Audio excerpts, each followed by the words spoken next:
Hello everyone. हाँ भाई, अपने जो क्लास 10 साइंस की जो सीरीज चल रही थी उसमें अपन डिस्कस कर रहे थे लेसन नंबर 2। लेसन नंबर 2 के अपनी 3 क्लासेज ऑलरेडी कंप्लीट हो चुकी हैं। ये है अपनी क्लास नंबर 4।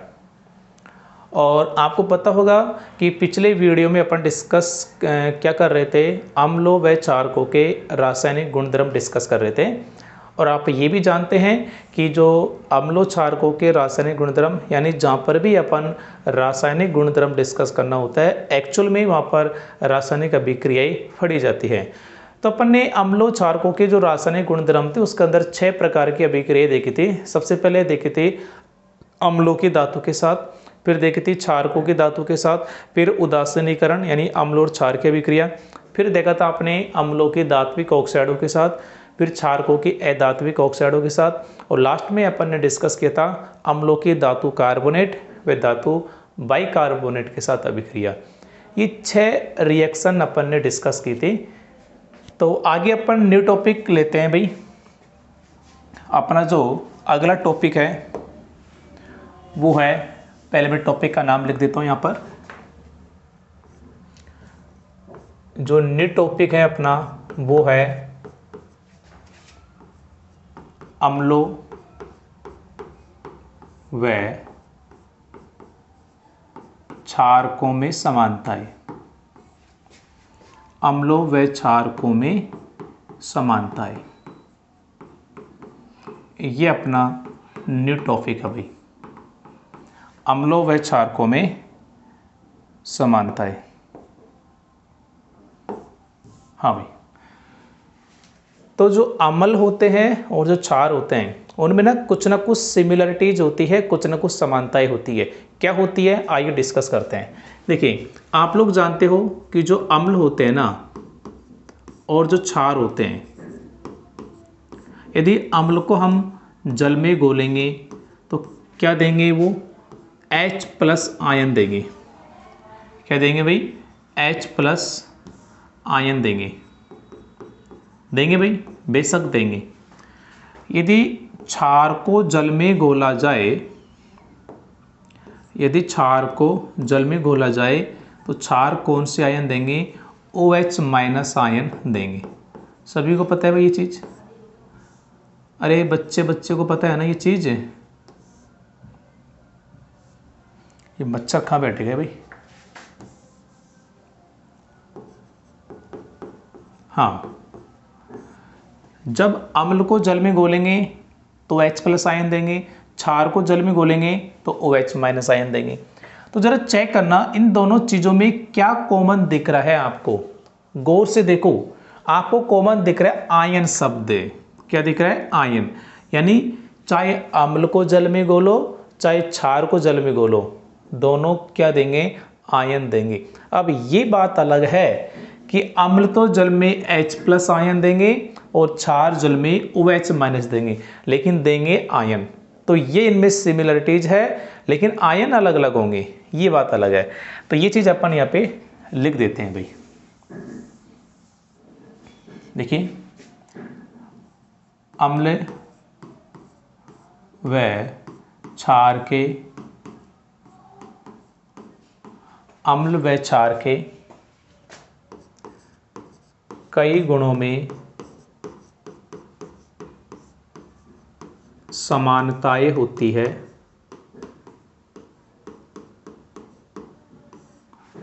कई गुणों में समानताएं होती है, जैसे अम्ल व क्षार, जैसे अम्ल व क्षार दोनों जल में घोलने पर, दोनों जल में घोलने पर आयन देते हैं या आयन उत्पन्न करते हैं। आयन उत्पन्न करते हैं। तो ये इनमें समानता है कि हम अम्ल को जल में घोलेंगे तो अम्ल भी आयन देगा, क्षार को जल में घोलेंगे क्षार भी आयन देगा। लेकिन ये बात अलग है कि अम्ल H+ देगा, क्षार OH- देगा। तब दोनों के बारे में डिस्कस कर लेते हैं कि पहले अम्ल के बारे में और फिर क्षार के बारे में। देखिए भाई, तो पहले अम्ल के बारे में डिस्कस कर लेते हैं। अम्ल जलीय विलयन में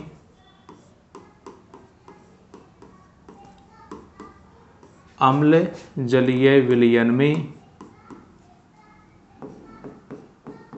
H+ आयन देते हैं। अम्ल जलीय विलयन में H+ आयन देते हैं। यदि मैं इसको समीकरण के रूप में लिखूं तो जैसे यहाँ पे लिखा HCl है, इसको हम जल में घोलेंगे तो ये क्या देगा, जल के अंदर H+ देगा, जल में होगा इसलिए लिखेंगे AQ। ये AQ है ना, AQ प्लस Cl- देगा, ये भी जल में होगा तो AQ। ठीक है। इस अभिक्रिया को लिखने का एक तरीका और होता है, तो वो भी आप लोग देखना ध्यान से। अथवा करके मैं लिख रहा हूँ कि जो HCl है हम इसको जल में घोलेंगे तो ये H+ देगा, वो H+ इस जल से अभिक्रिया करके और कुछ इस रूप में भी लिख देते हैं अपन H3O+, जिसको बोला जाता है, और ये होगा Cl-, इसको बोला जाता है हाइड्रोनियम आयन। इसको क्या बोला जाता है भाई, हाइड्रोनियम आयन। Hydronium ion. ठीक है। तो ये अम्ल की बात हो गई कि अम्ल को जल में घोलेंगे तो H+ आयन देगा, ये अम्ल की बात हो गई। यहाँ पे मैं एक चीज़ बता रहा हूँ आपको, ध्यान से सुनना, कि जब अम्ल को जल में घोलेंगे तो H+ आयन देते हैं। H+ को हमेशा कभी भी ऐसे नहीं लिखेंगे, जो H+ आयन देगा अम्ल उसको ऐसे नहीं लिखेंगे, या तो लिखेंगे H+ AQ या लिखेंगे H3O+। हाइड्रोजन आयन कोष्टक में AQ या लिखेंगे हाइड्रोनियम आयन। ऐसा क्यों? क्योंकि H+ आयन कभी भी अकेला नहीं रह सकता, वो जल के साथ रह सकता है। भाई जब अम्ल को जल में घोलेंगे तब ही तो H+ देगा, यानी जल की उपस्थिति में ही अम्ल H+ देगा, जल की अनुपस्थिति में अम्ल H+ आयन नहीं देगा। इस बात की गांठ बांध लेना भाई, जल की एब्सेंस में अम्ल कोई आयन नहीं देते हैं। तो जो H+ देगा तभी देगा जब जल होगा, यानी H+ को हमेशा या तो लिखेंगे H+ फिर कोष्टक में लिखेंगे AQ। इसका मतलब है कि जो H+ आयन है, हाइड्रोजन आयन है, वो जल के साथ है, या जो H+ आयन है उनको जल के साथ मिला के इस रूप में लिख देंगे H3O+, जिसे बोलते हैं हाइड्रोनियम आयन। या तो इस रूप में लिखो H+ कोष्टक में AQ, यानी जो H+ आयन है वो जल में घुले हुए हैं, या जल में घोल करके ऐसा यौगिक बना के लिख दो जिसे बोलते हैं हाइड्रोनियम आयन। ये चीज़ क्लियर है? तो ये बात मैं यहाँ पर लिख देता हूँ भाई, कि हाइड्रोजन आयन कभी भी अकेला नहीं रह सकता। ये सारी बातें लिख देता हूँ। हाँ भाई, हाइड्रोजन आयन,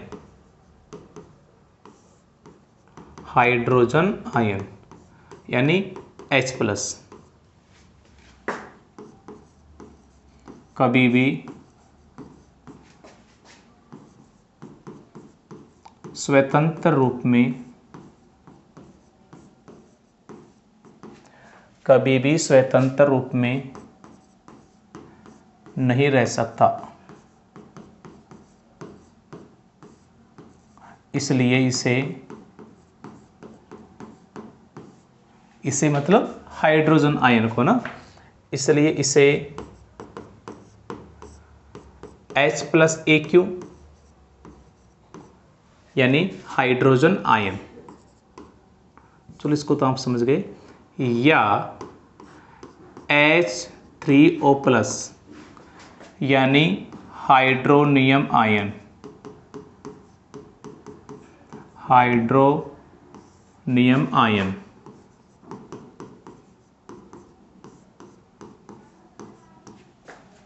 के रूप में लिखते हैं या के रूप में दर्शाते हैं।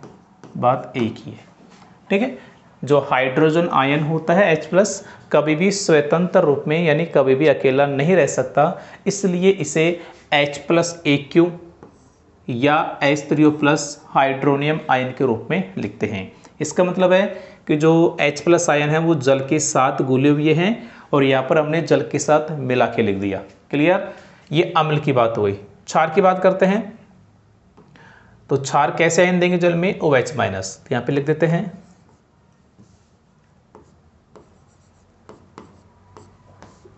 हाँ, क्षार जलीय विलयन में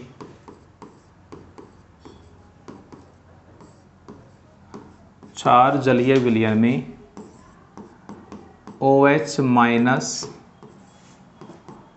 इस OH- आयन यानी हाइड्रोक्साइड आयन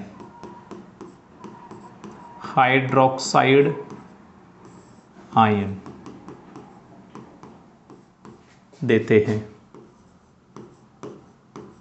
क्षार जलीय विलयन में OH- ion, that means hydroxide ion देते हैं। ये बातें ना हम स्टार्टिंग में भी डिस्कस कर चुके हैं भाई, कोई बड़ी बात नहीं है। जैसे मैं यदि इसका समीकरण रूप लिखूं तो जैसे NaOH होता है ना, सॉलिड होगा भाई, ठोस होगा, तो मैंने कोष्टक में S लिख दिया। इसको जब अपन जल में घोलेंगे, जल में घोलने पर एक तो सोडियम आयन जल में घोलेगा तो AQ लिख दे कोष्टक में, साथ में देगा OH- आयन, ये भी AQ, Na+OH-। जैसे इसके अलावा मैंने पोटेशियम हाइड्रोक्साइड KOH सॉलिड होगा, जल में घोलेंगे तो K+ AQ रूप में प्लस OH- AQ रूप में। इसके अलावा जैसे मैंने लिया magnesium hydroxide, milk of magnesia, solid होता है, जल में घोलेंगे तो मैग्नीशियम की वैलेंसी 2+ होती है, तो यहाँ पे 2+ आएगा। सोडियम की +1 तो +1 लिखी है, पोटेशियम की +1 तो +1 लिखी है, मैग्नीशियम की +2 तो +2 लिखी है ना, AQ, और साथ में देगा OH- आयन। अभिक्रिया को बैलेंस करेंगे, देखो Mg एक है, ऑक्सीजन 2, यहाँ पे ऑक्सीजन 1 है तो यहाँ पे 2 लगा दूंगा, हाइड्रोजन 2, ठीक है। तो ये इनका समीकरण हो गया कि जो क्षार होते हैं उनको जल में घोलेंगे तो वो OH- आयन देते हैं। तो कुल मिला के अम्ल में और क्षार में समानता क्या हुई कि जब दोनों को जल में घोला जाता है तो वो आयन देते हैं। ये बात अलग है कि अम्ल H+ आयन देगा, क्षार OH- देगा। तो दोनों के बारे में डिस्कस कर चुके थे, वापस देख सकते हैं आप पिछली स्लाइड के अंदर ये बात आपने लिखी थी। तो पहले आपने अम्ल की बात की थी कि अम्ल कैसे आयन देंगे, ठीक है, उसका समीकरण लिखा। यहाँ पे मैंने एक बात बताई थी आपको कि H+ आयन अकेला नहीं रहता है, तो वो बातें, और फिर क्षार के बारे में बता दिया कि क्षार कैसे आयन देते हैं और इस समीकरण रूप। क्लियर है भाई? आगे देखो, अब अपन एक नोट की बात करते हैं, 2-3 नोट लिखेंगे अपन। तो पहला नोट देखना भाई, पहला नोट क्या है?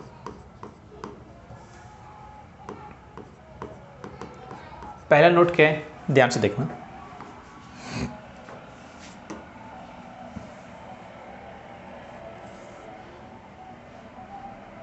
हाँ,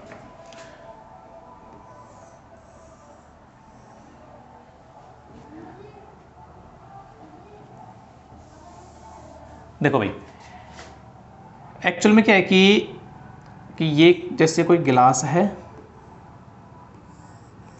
इस गिलास के अंदर ना अम्ल भरा हुआ है। क्या भरा हुआ है? अम्ल, ठीक है। और ये कोई दूसरा पात्र है जिसमें भरा हुआ है जल। इसमें अम्ल है, इसमें जल है। आपको ना अम्ल को तनु करना है। अम्ल को क्या करना है? तनु। पहली बात तो तनु का मतलब होता है पतला करना। तनु मीन्स क्या होता है? पतला। आपको ना अम्ल को पतला करना है, तो आपके पास 2 रास्ते हैं। या तो आप लोग क्या करो, अम्ल को उठा के जल में डाल दो, पहला केस, पहला रास्ता ये है। या जल को उठा के अम्ल में डाल दो, सेकंड रास्ता ये है। आपको अम्ल को तनु करना है, मीन्स पतला करना है।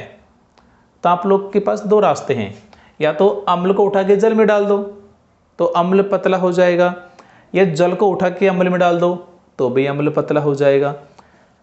लेकिन इन दोनों में से एक रास्ता बेटर है, एक रास्ता गलत है। रास्ता कौन सा बेटर है? रास्ता ए वाला जो रास्ता है ये राइट है, सेकंड वाला रास्ता गलत है। तो ये एग्जाम में किसी ने पूछा जाता है कि अम्ल को तनु करते समय जल को अम्ल में नहीं मिलाना चाहिए बल्कि अम्ल को जल में मिलाना चाहिए, क्यों? तो सुनिएगा कारण क्या है। देखो, आप लोग जब अम्ल को जल में डालेंगे, ये जल को अम्ल में डालेंगे, क्षार को जल में डालेंगे, ये जल को क्षार में डालेंगे, तो ये जो अभिक्रिया होती है ना वो ऊष्मा छेपी होती है, यहाँ पे ऊष्मा निकलेगी। लेकिन यदि आप लोग अम्ल को उठा के जल में डालेंगे तो निकलने वाली ऊष्मा का मान जल को अम्ल में डालने पर निकलने वाली ऊष्मा से कम होता है। यानी इस कंडीशन में जो ऊष्मा का मान होता है, जो हीट का मान होता है, थोड़ा कम होता है। और इस केस में जो हीट होती है ना वो ज़्यादा होती है। भाई जब हम अम्ल को पतला करेंगे या क्षार को पतला करेंगे तो जो अभिक्रिया होती है ना वो ऊष्मा छेपी होती है, ऊष्मा निकलती है। लेकिन पहले वाले रास्ते से यदि आप लोग अम्ल को पतला करेंगे तो ऊष्मा निकलेगी तो सही, लेकिन कम मात्रा में निकलेगी, और यहाँ पर ज़्यादा मात्रा में निकलती है। जिसके कारण क्या होगा, जिस जो मिश्रण है आपका, जहाँ पर आप लोग पतला कर रहे हो, वो मिश्रण बर्तन से बाहर आ सकता है। इसके अलावा तापमान इतना अधिक हो जाएगा कि जो पात्र आप लोग यूज कर रहे हो कांच का वो टूट सकता है। इस कारण ना आप लोग जल भी सकते हैं। ठीक है, तो नोट में क्या लिखेंगे कि अम्ल को तनु करते समय कभी भी जल को अम्ल में नहीं मिलाना चाहिए बल्कि अम्ल को जल में मिलाना चाहिए, क्योंकि जल को अम्ल में मिलाने पर उत्पन्न ऊष्मा अत्यधिक मात्रा में होती है जिससे मिश्रण पात्र से बाहर आ सकता है। साथ ही अत्यधिक स्थानीय ताप के कारण उपयोग में लिया जा रहा कांच का पात्र भी टूट सकता है और आप जल सकते हैं। इसलिए हम इसे क्या करेंगे, जल को, इसलिए अम्ल को जल में धीरे धीरे तथा जल को लगातार हिलाते हुए मिलाना चाहिए। यानी जब हम अम्ल को जल में डालेंगे तो इसको ना धीरे धीरे डालेंगे अम्ल को, और लगातार हिलाते हुए, जल को लगातार हिलाते हुए, ताकि जो भी आप लोग अम्ल डाल रहे हो तुरंत जल में घुलता जाए।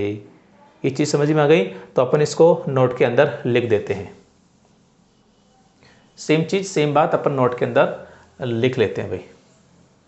आई थिंक आंसर तो आपके समझ में आ गया होगा। इसको नोट के रूप में लिखते हैं। देखिए भाई,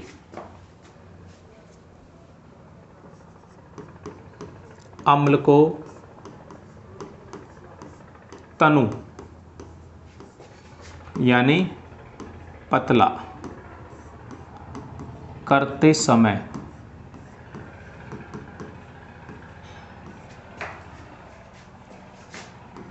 कभी भी जल को अम्ल में, कभी भी जल को अम्ल में नहीं मिलाना चाहिए।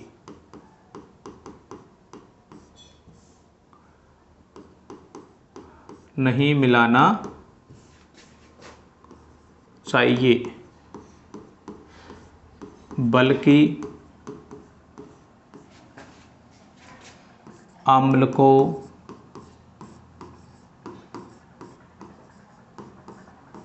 जल में, बल्कि अम्ल को जल में मिलाना चाहिए। अम्ल को तनु यानी पतला करते समय कभी भी जल को अम्ल में नहीं मिलाना चाहिए बल्कि अम्ल को जल में मिलाना चाहिए, क्योंकि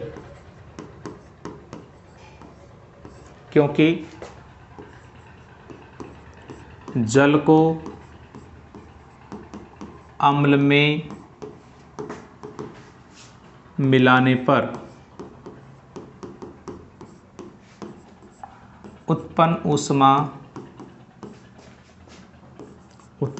ऊष्मा बहुत अधिक होती है।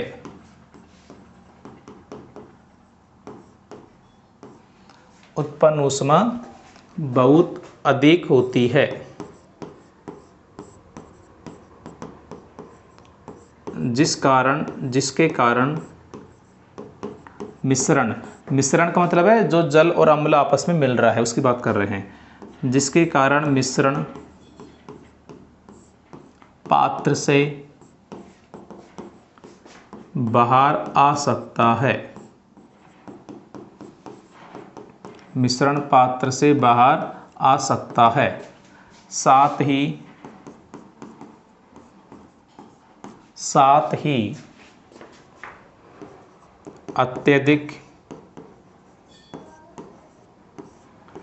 स्थानीय ताप के कारण,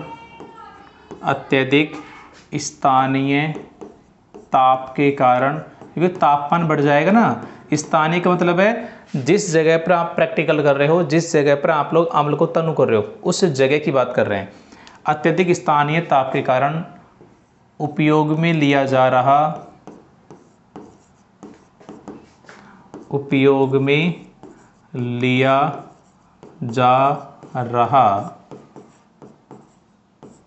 कांच का पात्र भी टूट सकता है, कांच का पात्र भी टूट सकता है और आप लोग जल सकते हैं,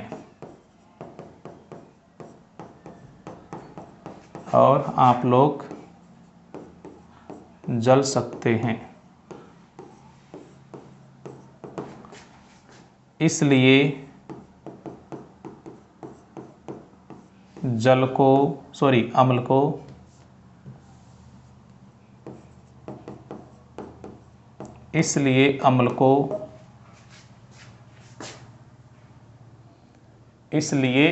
अम्ल को जल में धीरे धीरे तथा जल को लगातार हिलाते हुए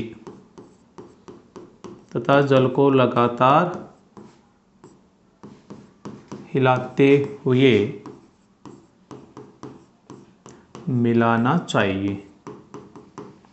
आई थिंक ये बात आपके अच्छे से समझ में आ गई होगी। यानी ये जल है, ये अम्ल है, तो धीरे धीरे डालो और जल को लगातार हिलाते हुए रहो, ठीक है, ताकि जो ऊष्मा बनेगी ना बहुत कम मात्रा में बने। ज़्यादा ऊष्मा बनेगी तो फिर उस कंडीशन में भी ना जो पात्र है वो ब्लास्ट हो सकता है और आप लोग जल सकते हैं। तो आई थिंक ये पूरी चीज़ आपके समझ में आ गई होगी। ये मैंने नोट के रूप में लिखा है और एक क्वेश्चन की फॉर्मेट में पूछा जाता है। जो ऊपर जो लाइन लिखी है ना दोनों, इस रूप में क्वेश्चन बनाता है वो। क्वेश्चन बनाता है कि यह क्यों संसूचित किया जाता है कि अम्ल को तनु करते समय जल को अम्ल में नहीं मिलाना चाहिए बल्कि अम्ल को जल में मिलाना चाहिए। तो ये पूरा आपको आंसर लिखना होता है। क्लियर है भाई? चलो सेकंड नोट देखो।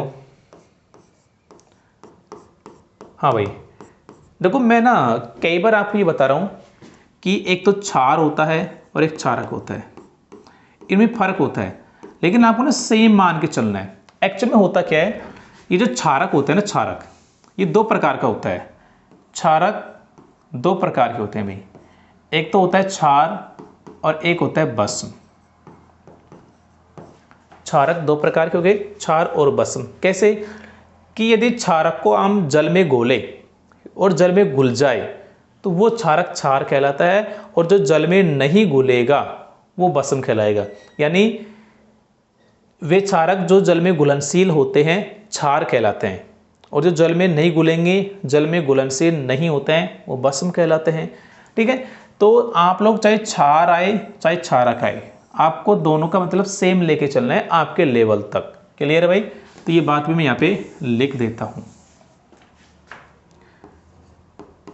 सभी क्षारक जल में घुलनशील नहीं होते, सभी क्षारक जल में घुलनशील नहीं होते हैं,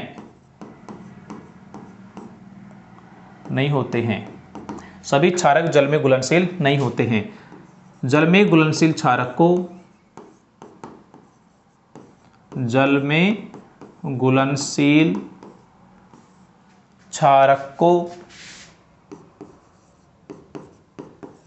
क्षार कहते हैं। जल में घुलनशील क्षारक को क्षार कहते हैं, जिनका स्पर्श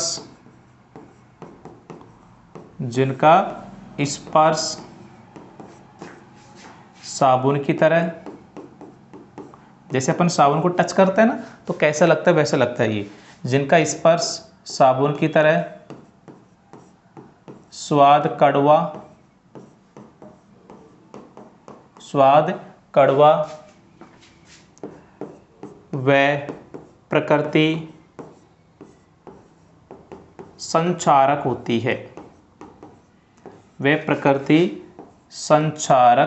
है।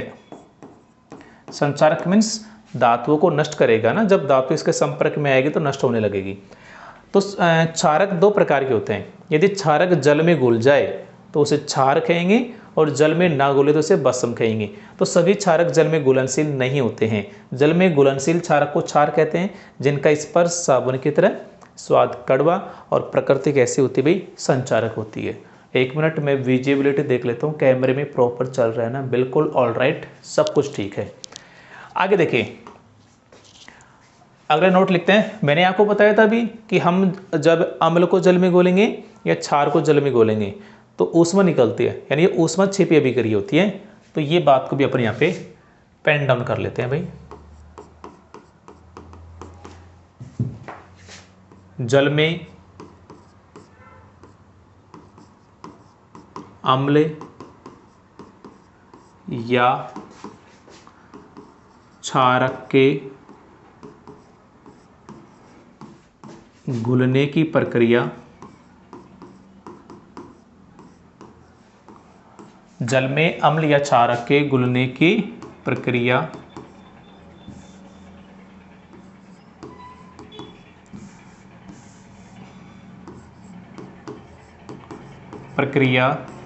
अत्यंत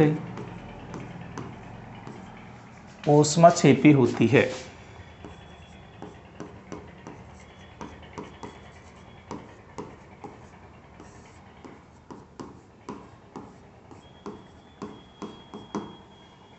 ठीक है, जल में अम्ल या क्षारक के घुलने की प्रक्रिया अत्यंत ऊष्माक्षेपी होती है।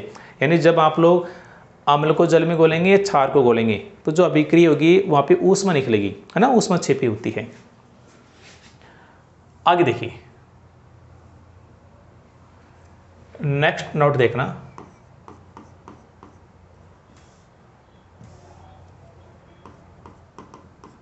हाँ भाई, इसके अंदर ना अपन तनुकरण की परिभाषा देखेंगे। तनुकरण, तो पहले मैं आपको समझा देता हूं। तनुकरण मीन्स होगा पतला करना। तो मैं पहले डेफिनेशन को आपको समझा देता हूं। देखना भाई, मेरे पास ये एक पात्र है जिसमें अम्ल भरा हुआ है। जिसमें क्या भरा हुआ है, इसके अंदर है अम्ल, और ये अम्ल मेरे पास 100 ml। कितने भाई, 100 ml इसमें अम्ल भरा हुआ है। अब मुझे बताओ, अम्ल है तो H+ आयन भी होंगे, और मान लीजिए इसके अंदर है 1000 H+ आयन। कितने हैं, 1000 H+ आयन है। दोबारा सुनिएगा, ये एक पात्र है जिसमें 100 ml अम्ल भरा हुआ है और इसके अंदर 1000 H+ आयन है। क्लियर। सेकंड कंडीशन देखना, मैंने क्या किया, इस अम्ल को पतला किया। अम्ल को पतला करेंगे तो इस अम्ल को किस में डालेंगे, जल में डालेंगे। और माना कि मैंने 50 ml जल में डाला इसको, तो टोटल सॉल्यूशन हो गया 150 ml। कितना हो गया, 150 ml। ये भी अम्ल ही है लेकिन इसकी तुलना में ये पतला है। यहाँ पे 100 ml अम्ल था, यहाँ पे 150 ml। यहाँ पे H+ आयन 1000 होंगे, तो मुझे बताओ यहाँ पर भी तो H+ आयन 1000 ही होंगे भाई। आयन तो उतने ही रहेंगे ना, केवल जल को आपने ऐड किया है। तो इसके अंदर जो H+ आयन होंगे वो कितने होंगे, 1000 H+ होंगे। बात समझ में आई आपके। 100 ml है तो इतने H+ आयन है। मैंने क्या किया, अम्ल को पतला किया, पानी ऐड किया, 50 ml मैंने जल ऐड किया, 150 ml हो गया। लेकिन अभी भी H+ आयन तो इतने ही होंगे ना। सेम केस अपन क्षार के लिए ले सकते हैं कि 100 ml क्षार है, उसमें इतनी OH माइनस आयन है, और हमने इसको 150 ml बनाया तो उसमें इतनी OH माइनस आयन है। सेम ले सकते हैं। अब देखो हो क्या रहा है, ध्यान से देखना। यदि मैं यहाँ पे 1 ml के अंदर H प्लस आयन की मात्रा निकालूँ तो कैसे होगी भाई। 100 ml के अंदर 1000 H प्लस आयन है 100 ml के अंदर, तो 1 ml में कितना होगा, 1000 का भाग, ये 100 का भाग लग जाएगा 1000 में, तो 1000/100 H प्लस, यानी 2 0 से 2 0 चली गई, यानी आपकी आ गया 10 H प्लस। 1 ml के अंदर आ गया 10 H प्लस आयन इस केस में। अब यहाँ पे देखना, यहाँ पे क्या है, 150 ml के अंदर 1000 H प्लस आयन है ना भाई। तो 1 ml में कितना आएगा, 150 का भाग लग जाएगा 1000/150 H प्लस, 0 से 0 कट जाएगा, 5 से काटेंगे 3 बार कटेगा, 5 से काटेंगे तो 20 बार कटेगा, यानी 1 ml में आ गया 20/3, और 20/3 का मतलब हो गया 6.66, तो मैं इसको 6.7 मान लेता हूँ, 6.7 H प्लस। ठीक है, क्या हो रहा है ध्यान से देखना। जब ये 100 ml था तो 1 ml में 10 H प्लस आयन है, और जब मैंने इसको पतला किया तो 1 ml में 6.7, यानी 7 मानो 6 मानो 7 H प्लस आयन आ रहे हैं, 7 मान लीजिए इसको, 7 H प्लस आयन आ रहे हैं। क्या मुझे ये बताओ, जब मैंने अम्ल को तनु किया, अम्ल को पतला किया, तो क्या आयन की सांद्रता नहीं घटी क्या? अरे घट गई ना। यहाँ पे H प्लस आयन 10 थे, वहाँ पे 7 ही रह गए, घटी कि नहीं घटी।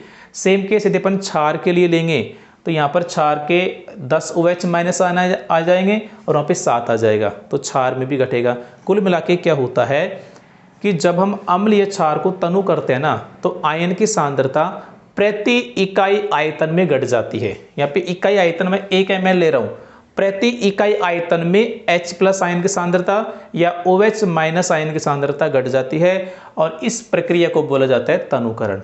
आई थिंक ये बात आपके समझ में आ गई होगी।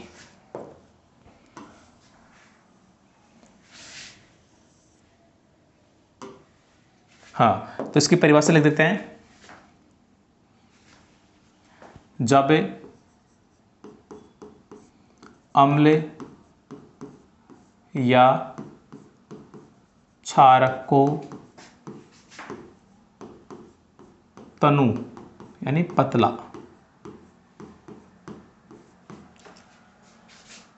किया जाता है,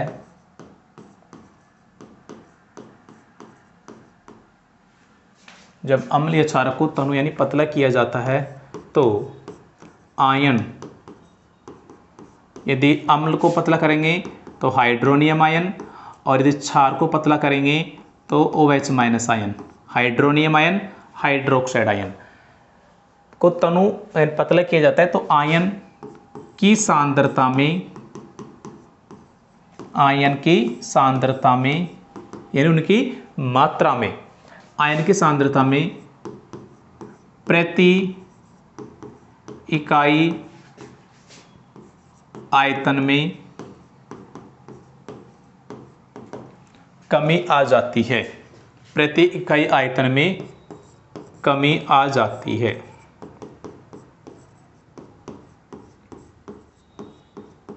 प्रति इकाई आयतन में कमी आ जाती है। इस प्रक्रिया को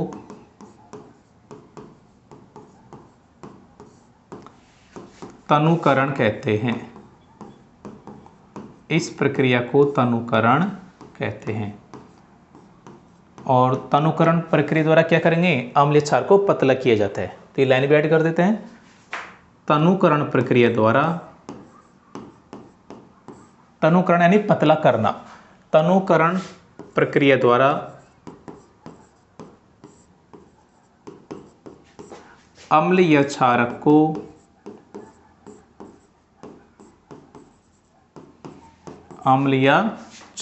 को तनु यानी पतला किया जाता है।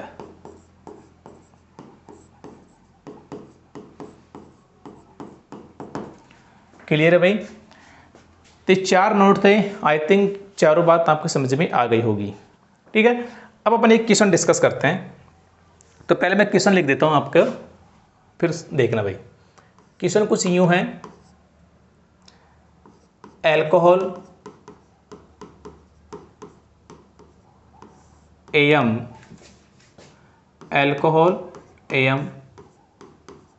ग्लूकोज,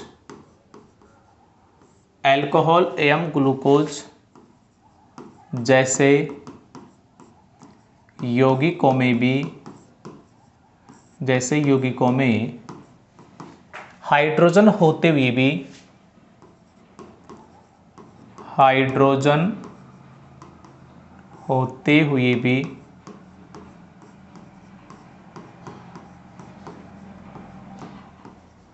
इनका वर्गीकरण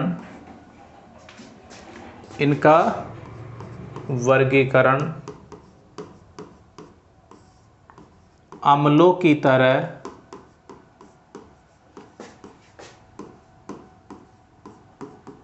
नहीं किया जाता है, क्यों? पहले क्वेश्चन को समझना भाई। एल्कोहल, जैसे मैंने सबसे छोटा एल्कोहल लिखा मेथेनॉल CH3OH, ये हमारा एल्कोहल हो गया। और ग्लूकोज सूत्र लिख रहा हूं मैं C6H12O6। क्या आपको यहाँ पे हाइड्रोजन दिख रहा है क्या? अरे दिख रहा है ना। तो जो एल्कोहल है, ग्लूकोज है, इनमें हाइड्रोजन है, फिर भी इनका वर्गीकरण अम्लों की तरह नहीं करता। क्यों? क्योंकि अम्ल में भी क्या होते हैं? हाइड्रोजन आयन ही होते हैं, और इनमें भी हाइड्रोजन है, लेकिन फिर भी हम इनको अम्ल नहीं मानते हैं, अम्लों की कैटेगरी में नहीं रखते हैं। क्यों? ये कारण पूछा गया है। क्लियर है भाई? तो देखो भाई, कारण क्या है सुनना।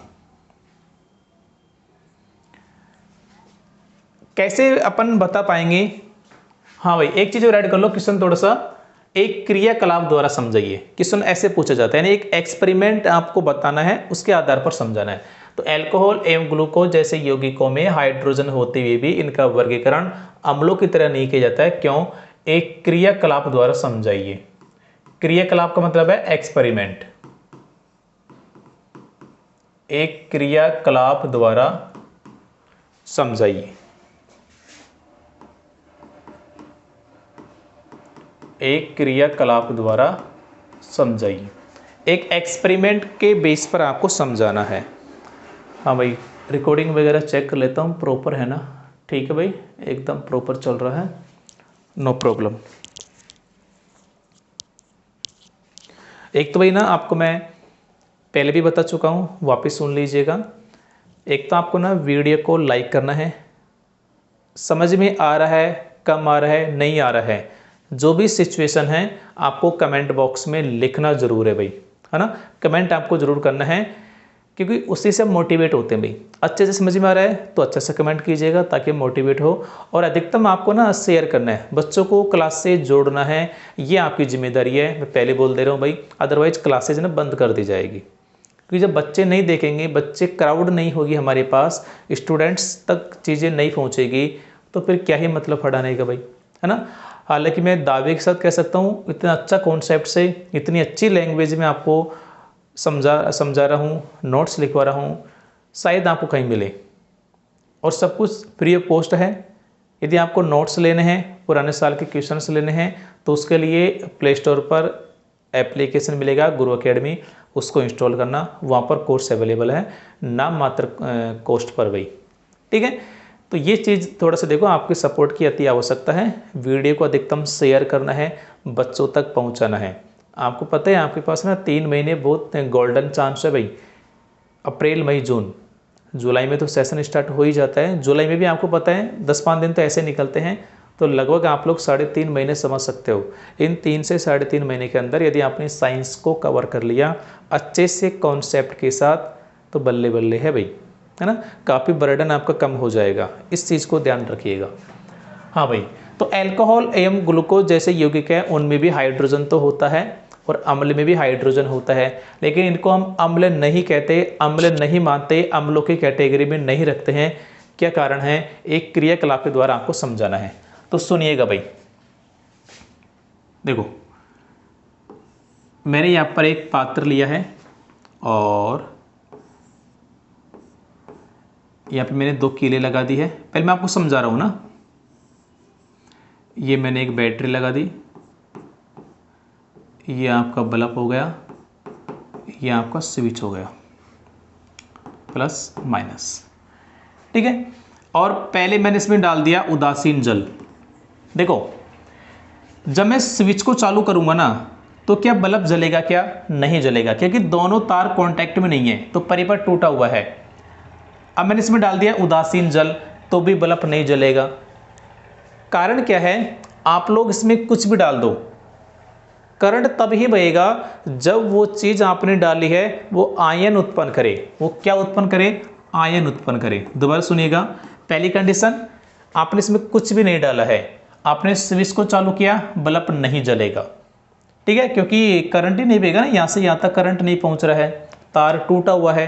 अब आपने इसमें डाल दिया उदासीन जल, डिस्टिल वाटर, तो जैसे आप लोग उदासीन जल डालेंगे और फिर स्विच को चालू करेंगे, बल्ब नहीं जलेगा, क्योंकि उदासीन जल क्या उत्पन्न नहीं करेगा?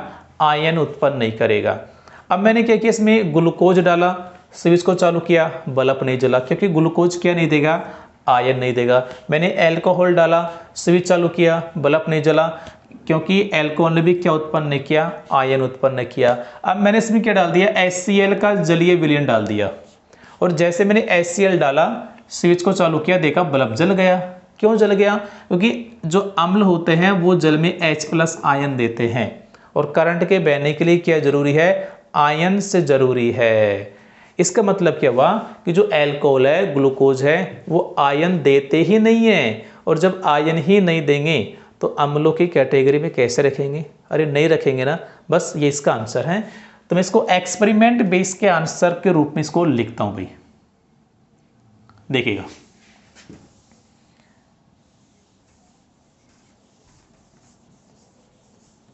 हाँ भाई,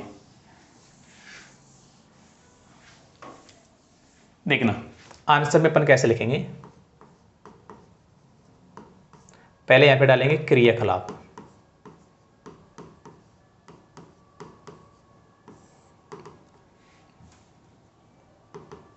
हाँ लिखो भाई, एल्कोहल एम ग्लूकोज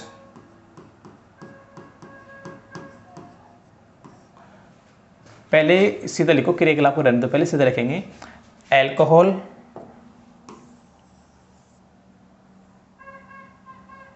हाँ, एल्कोहल एवं ग्लूकोज जैसे यौगिकों में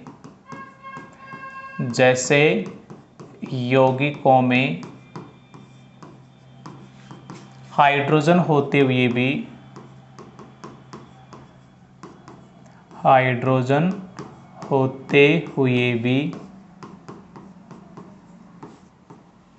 एल्कोहल एवं ग्लूकोज जैसे यौगिकों में हाइड्रोजन होते हुए भी इनका वर्गीकरण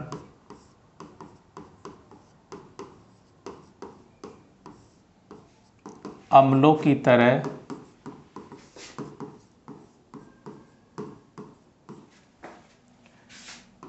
नहीं किया जाता है। इनका वर्गीकरण अम्लों की तरह नहीं किया जाता है, जिसे निम्न क्रियाकलाप द्वारा समझते हैं। यह आंसर लिखने का तरीका भाई ना, जिसे निम्न क्रियाकलाप द्वारा समझते हैं, जिसे निम्न क्रियाकलाप द्वारा समझते हैं। क्रियाकलाप क्या है? तो यहाँ पे क्रियाकलाप लिखो भाई। अब देखो थोड़ा सा ना जगह कम रह गई, तो मैं नेक्स्ट स्लाइड पे लिख रहा हूँ क्रियाकलाप को। आपको आपके नोट्स कॉपी में कंटिन्यू लिखते जाना है, तो मैं नेक्स्ट स्लाइड पे लिखता हूँ ये बात। क्रियाकलाप यानी आपका एक्सपेरिमेंट की बात कर रहे हैं। हाँ भाई, अभी जो मैंने डायग्राम बनाया था वो डायग्राम है, तो मैं डायग्राम को ना आपके बुक से डाउनलोड कर लेता हूँ। जो अभी बताया था मैंने आपको सेम डायग्राम है, तो आप मैं बुक से कॉपी करके यहाँ पे डालता हूँ।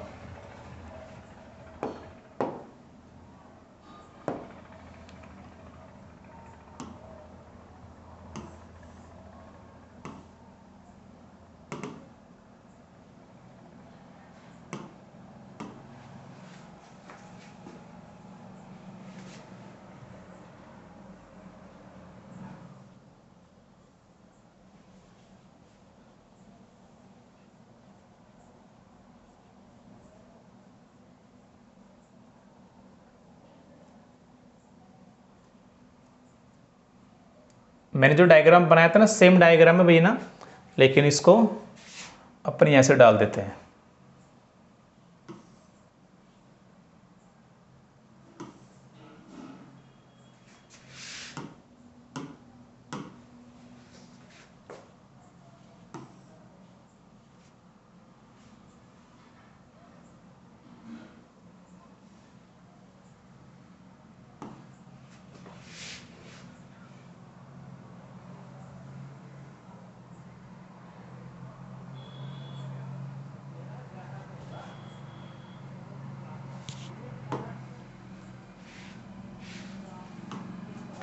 हाँ भाई,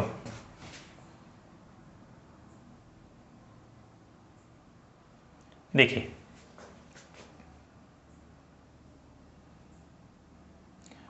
क्रियाकलाप के अंदर पहले डायग्राम बनाएंगे ऐसा। एक बार मैं कैमरे में देख लेता हूँ, विजिबिलिटी प्रॉपर है ना जी, सब कुछ ओके है। हाँ देखिए, क्रियाकलाप में आपने यानी एक्सपेरिमेंट में आपने क्या किया है, पहले एक पात्र लिया है, ठीक है, जिसके अंदर आपने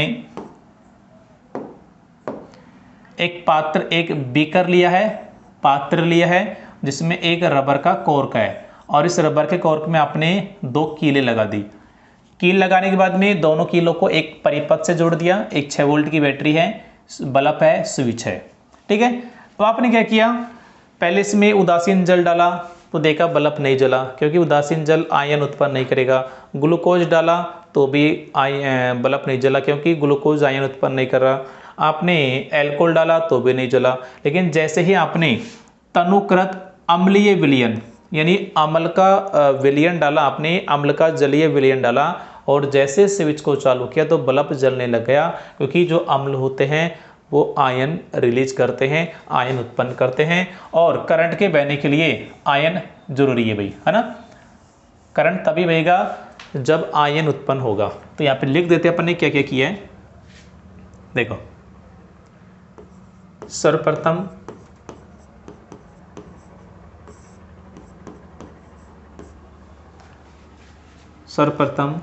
एक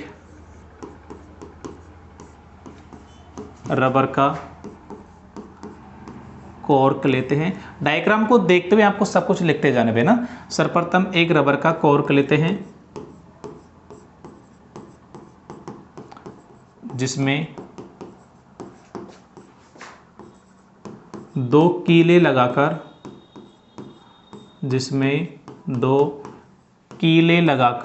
उसे 100 ml के बीकर, कम ज़्यादा लिख सकते हैं, कोई बड़ी बात नहीं है ना। मैंने 100 ml लिखा है, कोई वो नहीं है कि एग्जैक्ट आप 100 ml लिखो। उसे 100 ml के बीकर देख लो भाई, ऐसा बनता है बीकर। ये जो बन रहा है ना, ये बीकर है। अब की बार जो 21 मार्च का एग्जाम लगा तो उसके अंदर बीकर का डायग्राम पूछ लिया, इतना सिंपल से। देखो ये बीकर है भाई, ठीक है। उसे 100 ml के बीकर में रख देते हैं, 100 ml के बीकर में रख देते हैं। अब इन कीलों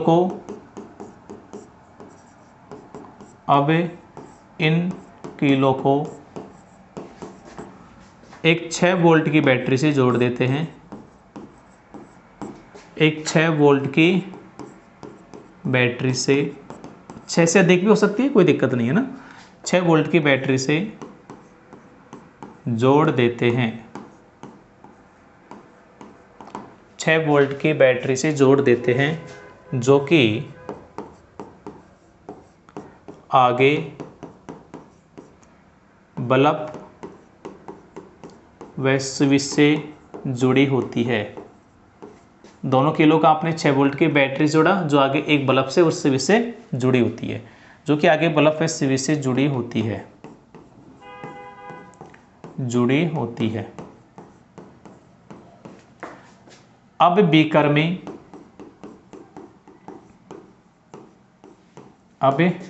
में क्रमशः अल्कोहल,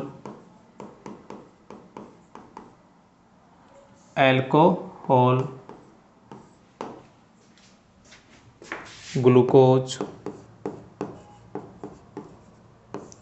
एवं अम्लों का जलीय विलयन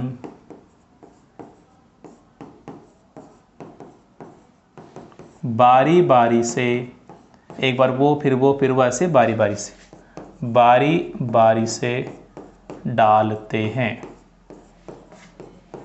तथा विद्युत प्रवाह हेतु, यानी करंट गुजरे, तथा विद्युत प्रवाह हेतु, क्योंकि करंट गुजरेगा यहां से यहां तक तभी तो बल्ब जलेगा, तथा विद्युत प्रवाह हेतु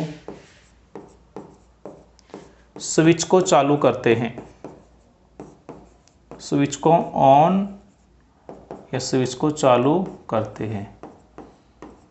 यह आपका प्रैक्टिकल है, सेटअप है।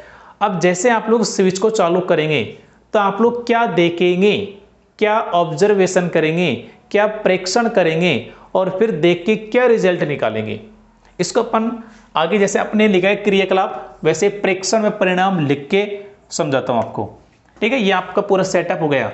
अब क्या आप लोग देखेंगे, क्या प्रेक्षण होगा और क्या रिजल्ट निकलेगा, उसके बारे में बात करते हैं। प्रेक्षण व परिणाम, तो देखना भाई, जब तनुकृत अम्लीय विलयन डालते हैं,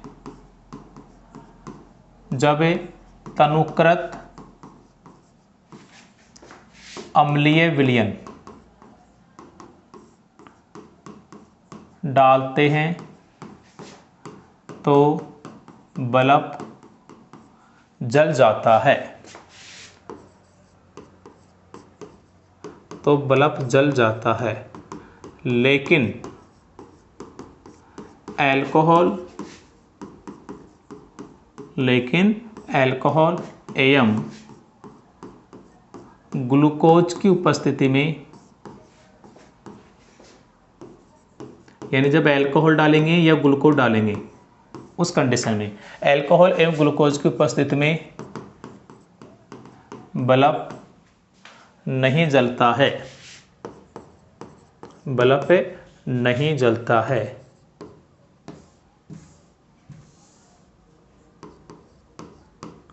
नहीं जलता है क्योंकि ये मतलब अल्कोहल और ग्लूकोज आयन उत्पन्न नहीं करते हैं, आयन उत्पन्न नहीं करते हैं। इसलिए अल्कोहल एवं ग्लूकोज का वर्गीकरण, इसलिए अल्कोहल एवं ग्लूकोज का वर्गीकरण अम्लों की तरह